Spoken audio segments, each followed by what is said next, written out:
ज्यादा दिनों तक टिक नहीं पाई और दिल्ली के एक वकील ने फिल्म पर केस कर दिया, क्योंकि वकील साहब का 4 साल का बेटा चोली के पीछे क्या है गा रहा था। उनका आरोप था कि गई कि ये फिल्म बच्चों के दिमाग को दूषित कर रही है। तो बस यही कहने की देरी थी कि कई पॉलिटिकल पार्टियों और महिलाओं से जुड़े संस्थान ने भी इसका विरोध करना चालू कर दिया। सुभाष घई बताते हैं कि वो उन दिनों 32 पार्टियों से अकेले लड़ रहे थे कि किसी गाने को गलत बताने से पहले फिल्म तो देख लो, लेकिन मामला बढ़ता ही जा रहा था। ऐसे में घई की मदद के लिए आगे आए बाला साहब ठाकरे। उन्होंने प्राइवेट स्क्रीनिंग में फिल्म देखी और अपने मुखपत्र सामना में इसे देशभक्ति की फिल्म बताया। बाल ठाकरे के बयान ने भले ही फिल्म और गाने को कंट्रोवर्सी से बाहर निकाल दिया हो, लेकिन ये विवाद इतनी आसानी से घई का पीछा नहीं छोड़ने वाला था। ये फिल्म नेशनल अवार्ड के लिए नॉमिनेट हुई। यहाँ फिल्म को लेकर हुआ विवाद इन पर भारी पड़ा और नेशनल अवार्ड शाहरुख और यश चोपड़ा की फिल्म डर को मिल गया।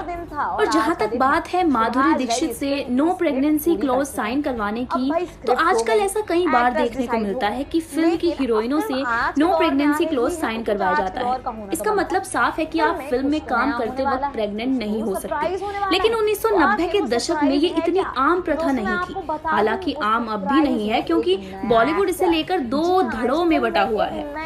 1993 में माधुरी से इस फिल्म के लिए नो प्रेगनेंसी क्लॉज साइन करवाया गया था। कारण था उनके और संजय दत्त के बीच बढ़ती नजदीकियां। संजय दत्त फिल्म की शूटिंग के दौरान सेट पर सबके सामने माधुरी के लिए अपने प्रेम का इजहार करते रहते थे, जबकि संजय दत्त की पत्नी ऋचा शर्मा उस समय न्यूयॉर्क में थी और कैंसर से जूझ रही थी। बावजूद इसके संजय दत्त और माधुरी दीक्षित की प्रेम कहानी मैगजीन की शोभा बढ़ा रही थी। सबको लग रहा था कि ये दोनों कभी भी शादी कर सकते हैं।